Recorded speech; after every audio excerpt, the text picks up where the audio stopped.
अस्सलाम वालेकुम। हम रिवाइज्ड सिंध मैथमेटिक्स की जो है बुक लेक्चर सीरीज कवर कर रहे हैं और क्वेश्चन नंबर 9 तक हम लोग पिछली वीडियोस में सॉल्व कर चुके हैं एक्सरसाइज 1.1 के सवालात। और कुछ सवालात हमने यहाँ पर सॉल्व किए हैं हर क्वेश्चन में से, और बकाया जो हैं रिमेनिंग पार्ट्स वो हमने उनकी पीडीएफ जो है हर वीडियो की डिस्क्रिप्शन में शेयर कर दी, तो आप वहाँ से उसे देख सकते हैं। तो आज हम क्वेश्चन नंबर 10 करते हैं। क्वेश्चन नंबर 10 है about the presentation of complex number in the Cartesian coordinate systems और आर्गन सिस्टम। ठीक है, ये it is called Cartesian coordinate system. ये आप लोग फिजिक्स में पढ़ चुके होंगे, फिजिक्स के चैप्टर नंबर 2 में स्केलर एंड वेक्टर में। बेसिकली सिस्टम शो क्या करता है, ये शो करता है 2 डायमेंशंस को।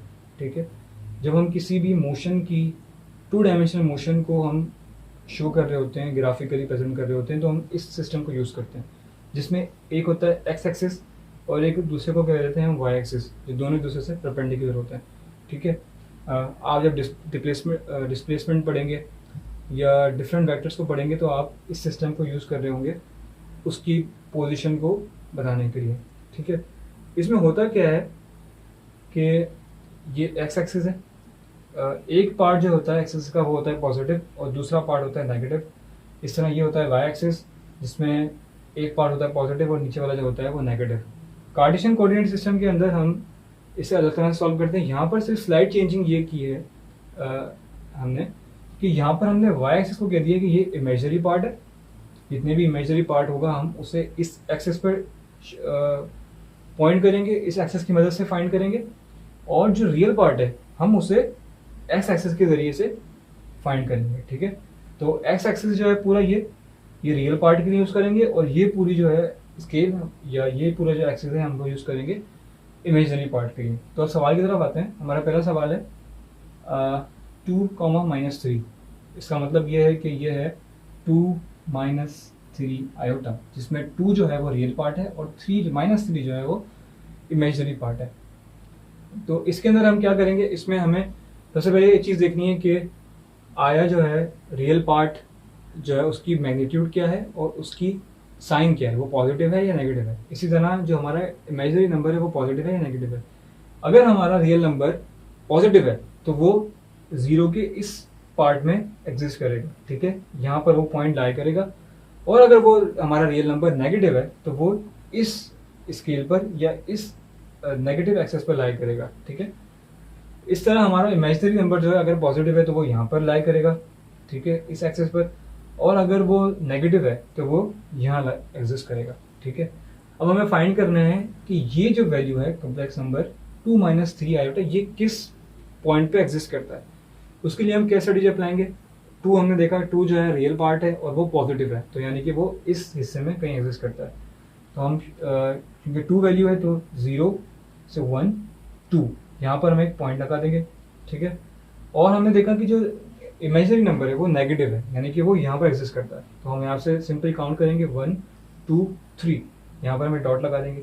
अब यहाँ से हम एक लाइन ड्रा करेंगे सीधी, और इस तरह यहाँ से भी जहाँ पर हमने 2 पे रियल पार्ट को हमने जहाँ मार्क किया था वहाँ से लाइन ड्रा करेंगे। तो जहाँ जिस पॉइंट पर दोनों लाइन मिलेंगी वो पॉइंट होगा हमारा कॉम्प्लेक्स नंबर का पॉइंट, यानी कि वो पॉइंट शो कर रहा होगा हमारे कॉम्प्लेक्स नंबर की पोजीशन को इस पूरी डायग्राम के अंदर। हमें यही सवाल के अंदर करना है कि बताना है कि हमारा कॉम्प्लेक्स नंबर इस डायग्राम के अंदर किस पॉइंट पे एग्जिस्ट करता है।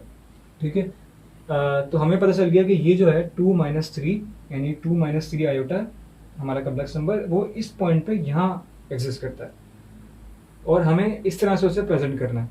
ठीक है, आते हैं क्वेश्चन नंबर 2 की तरफ, जो है 3 4, जिसमें 3 जो है वो रियल पार्ट है अगेन, और 4 जो है इमेजनरी पार्ट है। लेकिन हमने देखा यहाँ पर दोनों जो है वो पॉजिटिव है, यानी कि 3 जो है वो यहाँ पर यहाँ एग्जिस्ट करता है, और जो 4 इमेजनरी पार्ट है वो यहाँ एग्जिस्ट करता है। तो हम क्या सिंपली क्या करेंगे, हम 3 है तो 3 हम काउंट करेंगे और हम पॉइंट मार्क कर देंगे। 1 2 3 यहाँ पर हमने पॉइंट मार्क कर दिया। इस तरह जो इमेजनरी पार्ट है वो है 4, तो ये हमारा एक्सेस जो है वो इमेजनरी पार्ट के लिए यूज़ कर रहे हैं। यहाँ पर हम सिंपली 4 तक जो है जाएंगे और एक पॉइंट से मार्क कर देंगे 1 2 3 4, यहाँ पर हमने पॉइंट लगा दिया। अगेन हम एक लाइन ड्रॉ करेंगे यहाँ से सीधी, और यहाँ से जो 3 रियल पार्ट है वहाँ से भी लाइन ड्रॉ करेंगे, तो जिस पॉइंट पे दोनों लाइन मिल रही होंगी, इंटरसेक्शन पॉइंट जो होगा इन दोनों का, वो हमारे कम्प्लेक्स नंबर की पोजीशन होगी, इस कम्प्लेक्स नंबर की पोजीशन। ठीक है, 3, 4। इस तरह हमारा क्वेश्चन नंबर 3 है -5, 7। तो -5, 7, -5 जो है वो रियल पार्ट को शो कर रहा है और 7 जो है वो इमेजरी पार्ट को शो कर रहा है। -5 क्योंकि रियल पार्ट नेगेटिव है, तो यानी कि रियल पार्ट इस एक्सेस पे यहाँ पर एग्जिस्ट कर रहा होगा। हम सिंपली काउंट करेंगे 1, 2, 3, 4, 5 और यहाँ पर एक पॉइंट मार्क कर देंगे। देन हमारा जो इमेजिनरी पार्ट है वो 7, वो रियल नंबर है, तो वो इस एक्सेस पे लाई कर रहा होगा, यहाँ पर 0 के अपर साइड पे लाई कर रहा होगा।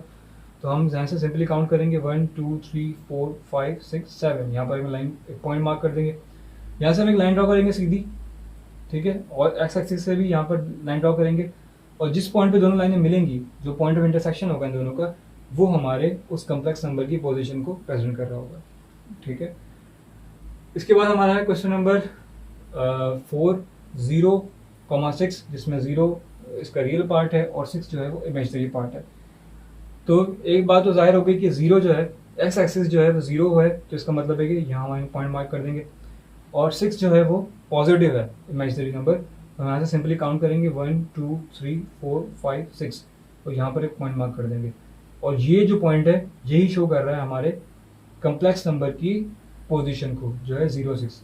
इससे हमें एक बात याद रख लीजिए हमेशा के लिए, कम्प्लेक्स नंबर में अगर रियल पार्ट 0 है तो वो जो पॉइंट है हमारा कम्प्लेक्स नंबर वो लाई कर रहा होगा उस एक्सिस के, वाई एक्सिस के ऊपर। अगर इसमें इमेजिनरी पार्ट 0 है तो वो जो हमारा कम्प्लेक्स नंबर है वो लाई कर रहा होगा एक्स एक्सिस के ऊपर।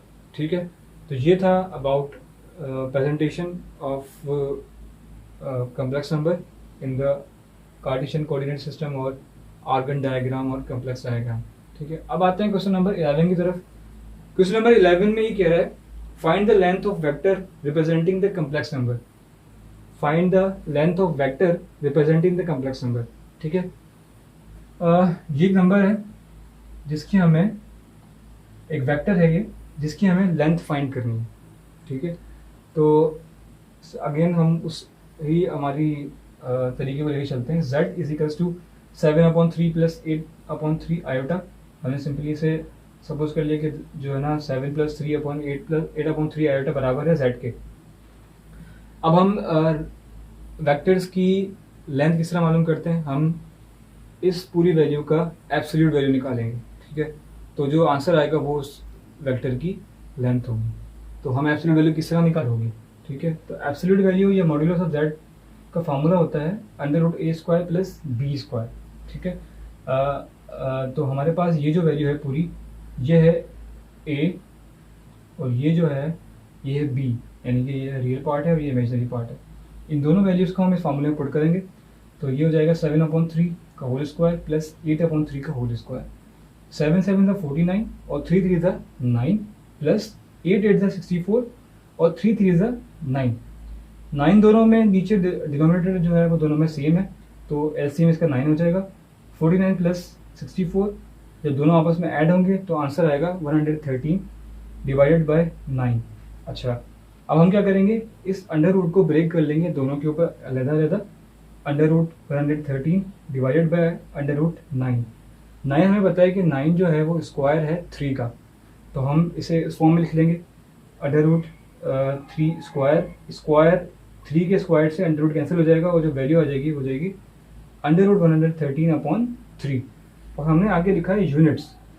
हमने यूनिट इसलिए लिखा है क्योंकि हमें नहीं पता कि इसका एक्चुअल यूनिट क्या है, आया ये सेंटीमीटर में है, मीटर में है, किलोमीटर में है, मेगा है, तो हमें इसका कुछ नहीं पता है, इसलिए हमने इसके आगे यूनिट लिख दिया है।